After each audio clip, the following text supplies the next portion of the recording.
नमस्कार, साफ संदेश से मैं नील कौशिक। न्यूज़ अपडेट 7 बजे कार्यक्रम बादरा आसपास में आप सभी दोस्तों का स्वागत है। दोस्तों, कार्यक्रम की शुरुआत हमेशा की तरह मुख्य खबर से करते हैं और आज भी हम बात करने वाले हैं बादरा आसपास खबरों की, देश प्रदेश की भी कुछ प्रमुख खबरों की अपडेट आपको दोस्तों बताएंगे।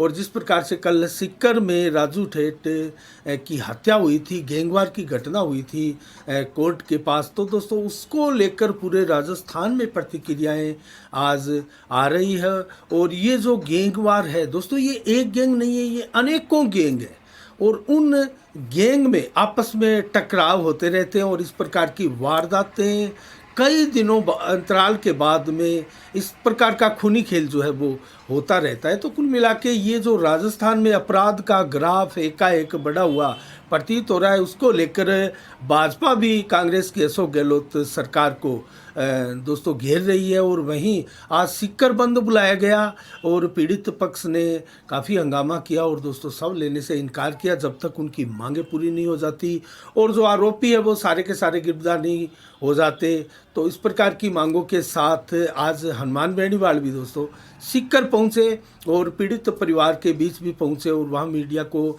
भी संबोधित किया गया। और इसी के साथ ही दोस्तों पुलिस की भी तत्परता के साथ कार्रवाई देखी गई। मात्र 24 घंटे में 500 आरोपियों को पकड़ लिया गया। 5 आरोपी थे और जिस प्रकार की सीसीटीवी फुटेज पूरे भारत में देखी गई सोशल मीडिया पर दोस्तों, उसमें 4 शूटर दिखाई दे रहे थे, लेकिन वो कुल 5 जने थे और 500 को गिरफ्तार कर लिया गया है। 2 उनमें सीकर के, एक तो मनीष जाट और एक विक्रम गुज्जर है, जबकि 3 हरियाणा के हैं। वो हरियाणा की सीमा की तरफ भागते हुए, उनको भागने से पहले ही, हरियाणा की सीमा पर प्रवेश करने से पहले ही उनको दबोच लिया गया। 2 के पाँव में गोली भी लगी। इसमें सतीश कुमार, जतिन मेघवाल और नवीन मेघवाल, ये 3 हरियाणा के बदमाश थे और 2 मनीष जाट और विक्रम गुज्जर राजस्थान के। तो कुल मिला के सभी 500 बदमाशों को पकड़ लिया गया है।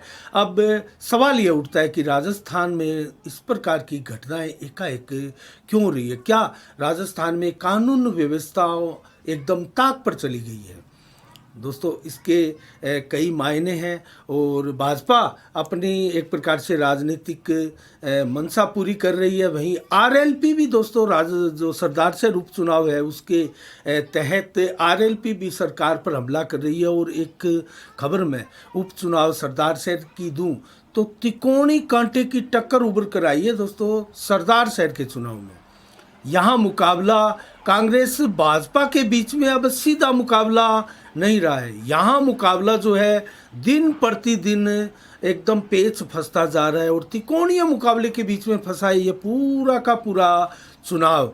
तो आरएलपी के संदीप मूड जो है वो दोस्तों पूरी तरह से मुकाबले में आ चुके हैं और हनुमान बेनीवाल ने उनके समर्थन में पूरे सरदार शहर के गांव-गांव, ढाणी-ढाणी घूमकर अपने प्रत्याशी की जो स्थिति है वो काफ़ी मजबूत की है।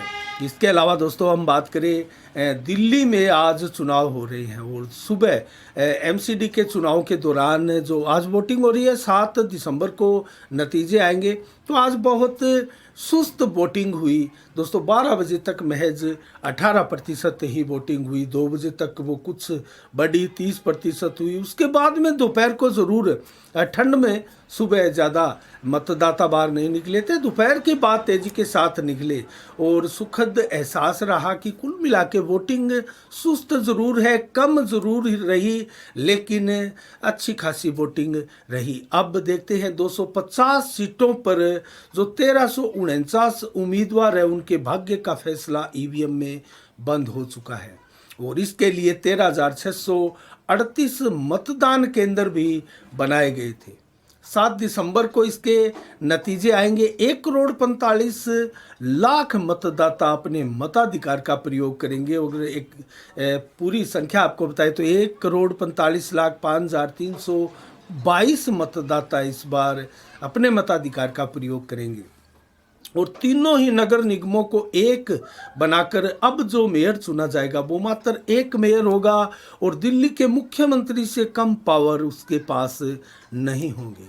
तो ये दिल्ली मुख्यमंत्री के बराबर का पावर यूज करने वाला अब दिल्ली में दूसरा एक बहुत बड़ा पावर जोन स्थापित होने वाला है। देखने वाली बात है यहाँ भाजपा बाजी मारती है या फिर, क्योंकि 15 साल से यहाँ भाजपा ही जीत रही है। 2007 की बात करें तो 164 सीटें, लगभग 250 सीटें हैं, 164 भाजपा ने जीती थी 2007 में। 2012 की बात करें तो 138 और 2017 की बात करें तो 181 सीटें भाजपा ने जीती। और पिछले चुनाव की वर्तमान की बात करें तो यहाँ दोस्तों लगभग 49 सीटें आम आदमी पार्टी के पास, 31 कांग्रेस के पास, 6 निर्दलियों के पास, 3 बसपा के पास है वर्तमान में। अब क्या होने जा रहा है 2022 के चुनाव में, ये देखने वाली बात है। तो मुख्यमंत्री जितना पावर लेकर अब क्या अरविंद केजरीवाल के सामने भाजपा अपना एक नुमाइंदा बैठाने वाली है दिल्ली में, ये देखने वाली बात है। और वोटिंग आज बहुत सुस्त रही। इसके अलावा अन्य खबरों की ओर रुख करें तो बहुजन समाज पार्टी की आज एक गांधी पार्क बांद्रा में बैठक हुई दोस्तों। और ये बैठक इसलिए हुई क्योंकि आगामी 11 दिसंबर को एक कार्यकर्ता सम्मेलन बसपा का बांद्रा में होने जा रहा है और ये अंबेडकर भवन में ये कार्यक्रम आयोजित होगा और जिसमें आगामी 2023 में संभवतः बसपा के उम्मीदवारी पर भी मोहर लग सकती है। और इस कार्यक्रम में प्रदेश के अध्यक्ष, उनके मुख्य अतिथि कार्यक्रम के भगवान सिंह बाबा मुख्य आकर्षण का केंद्र होंगे। इसके अलावा प्रेम बारूपाल जो कि प्रदेश प्रभारी बसपा के हैं वो भी आने की संभावना है। भोला सिंह बाजीगर जो कि प्रदेश महासचिव है वो भी शिरकत करेंगे कार्यक्रम में। और महावीर सहजीपुरा जो जिला अध्यक्ष है बसपा के, वो भी कार्यक्रम में पहुंचेंगे। और दोस्तों बैठक की अध्यक्षता आज मोहनलाल दानका जो कि अध्यक्ष है विधानसभा की, उनकी अध्यक्षता में हुई। इसके अलावा बलवंत मेघवाल, धनराज मेघवाल, हरि सिंह, सरदारा राम कुम्हार, छोटू खां आदि अनेकों कार्यकर्ता रहे और विचार विमर्श किया गया आगामी 11 दिसंबर के कार्यकर्ता सम्मेलन के लिए। इसके अलावा बात करें दोस्तों, आज भारतीय जनता पार्टी के रथ की शुरुआत हुई गोगामेडी से। हमने एक कवरेज भी की जिसको आप देख सकते हैं हमारे चैनल के ऊपर। तो दोस्तों इस कार्यक्रम में जो दशरथ सिंह शेखावत है जिला प्रभारी, उन्होंने हरी झंडी दिखाकर इस रथ को रवाना किया गया। और आज ये जो रथ जो गोगामेडी से चला वो दोस्तों गोगामेडी से 11 डीपीएन, नेठाणा, बरवाड़ी, परलिका, दीपलाना, उज्जवलवास होते हुए ढीलकी में आज का अंतिम कार्यक्रम आयोजित किया गया। इसके अलावा कल जो कार्यक्रम रथ यात्रा के दौरान रहेंगे उसमें मुंसरी, रामगढ़, कर्णपुरा, सिकरोडी, बोजासर, चक बोजासर, बीड़ बादरा और फिर खचवाड़ा, बरवाड़ा होते हुए सरदारगढ़िया और 4 MSR में इसका समापन होगा। ये लगभग 4 से आज से 14 तारीख तक लगातार ये जो रथ है वो चलेगा। और आज इस कार्यक्रम में संजीव बेनीवाल, रामकृष्ण बाकर, मांगू सिंह राठौड़, बलवान मेरडा, शंकर बाकर, दयानंद खोखेवाला, मांगीलाल गोयल के अलावा अनूप सिंह शेखावत, दिनेश सैनी, नथुराम, जगदीश गर्ग, राजकुमार शर्मा आदि अनेकों भारतीय जनता पार्टी के कार्यकर्ता इस कार्यक्रम में मौजूद रहे। अर्जुन साहू जो कि पूर्व सरपंच है, इसके अलावा अनेकों ऐसी शख्सियतें रही, बड़े बड़े चेहरे रहे जो इस रथ यात्रा में शामिल रहे। इसके अलावा आज दशरथ सिंह शेखावत ने इस रथ को हरी झंडी दिखाकर रवाना किया। और ये जन आक्रोश यात्रा जो है कांग्रेस की कुनीतियों के खिलाफ प्रचार करते हुए और एक प्रकार से केंद्र की नरेंद्र मोदी की नीतियों का प्रचार करते हुए आगे बढ़ेगी। और अशोक गहलोत की हर जन विरोधी जो नीतियां है उसको उजागर किया जाएगा। और इसके अलावा दोस्तों वनडे सीरीज आज बांग्लादेश के विरुद्ध प्रारंभ हुई और आज भारत ने पहले खेलते हुए मात्र भारत 41.2 ओवर में ही बांग्लादेश के सामने 187 रन पर ढेर हो गया। इसके बाद में बांग्लादेश खेलने उतरी है। तो इसमें बांग्लादेश भी अच्छी शुरुआत तो नहीं रही, लेकिन ये मैच अभी वनडे जारी है जब तक हम समाचार कह रहे हैं। लेकिन भारत जीत के लिए संघर्ष करता हुआ प्रतीत हुआ और भारत की तरफ से केएल राहुल एक मात्र 73 रन बनाने में कामयाब रहे। सारे बल्लेबाज आज फेल रहे, फ्लॉप रहे। इसके अलावा दोस्तों सीवरेज की ओवरफ्लो की आज हमने एक वीडियो हमारे चैनल पर डाली, किस प्रकार से सीवरेज के जो चैम्बर के ऊपर ढक्कन लगे हैं वो बंद के बंद पड़े हैं, लेकिन अंदर से किस प्रकार से ओवरफ्लो होकर जो गंदा पानी है वो सड़क के ऊपर निकलते हुए नालियों में बह रहा है। इसकी हमने एक वीडियोस भी आपको दिखाई। तो किस प्रकार से आगे सीवरेज कामयाब होगी और ऐसे सीवरेज का काम क्या सुचारू रूप से चल पाएगा, क्या मोहल्ले में सीवरेज के चैम्बर और पूरी गलियां दोस्तों गंदगी से सारोबार नहीं हो जाएगी, लोग बदबू से गंदगी से परेशान नहीं हो जाएंगे अगर यही सिलसिला चलता रहा तो।